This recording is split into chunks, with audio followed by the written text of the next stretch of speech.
যে দক্ষিণ পশ্চিম অঞ্চলের বৃহত্তর চামড়া হাট হলো এই যশোরের রাজারহাট। এই রাজারহাটে 10টি জেলার তৃণমূলের ব্যবসায়ীরা চামড়া ক্রয় করে এই বাজারে নিয়ে আসেন এবং এখান থেকে পাইকারি ব্যবসায়ীরা ক্রয় করে নিয়ে যান।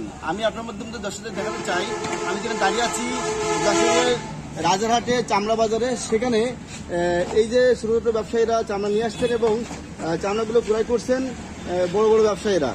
আমি আপনাকে একটা কথা জানিয়ে রাখি, এই বাজারের এই চামড়ার রাজারহাটের বাজারের ছোট ছোট ব্যবসায়ীরা জানিয়েছেন যে এবারের চামড়া লবণের দাম অত্যন্ত বেশি এবং সরকারি নির্ধারিত যে মূল্য বেঁধে দেওয়া হয়েছে সেই মূল্যে চামড়া বিক্রি করতে পারছেন না এবং এখানে বড় একটা সিন্ডিকেটে কাজ করছে বলে ব্যবসায়ীরা জানিয়েছেন। এবং আরেকটা কথা আপনাকে জানিয়ে রাখি, এই ব্যবসায়ীদের আশঙ্কা রয়েছেন যে সীমান্তবর্তী ভারতে যশোর জেলা এখানে ভারতে পাচার হতে পারেন, এই জন্য শক্ত অবস্থানে রয়েছেন আইন শৃঙ্খলা বাহিনী।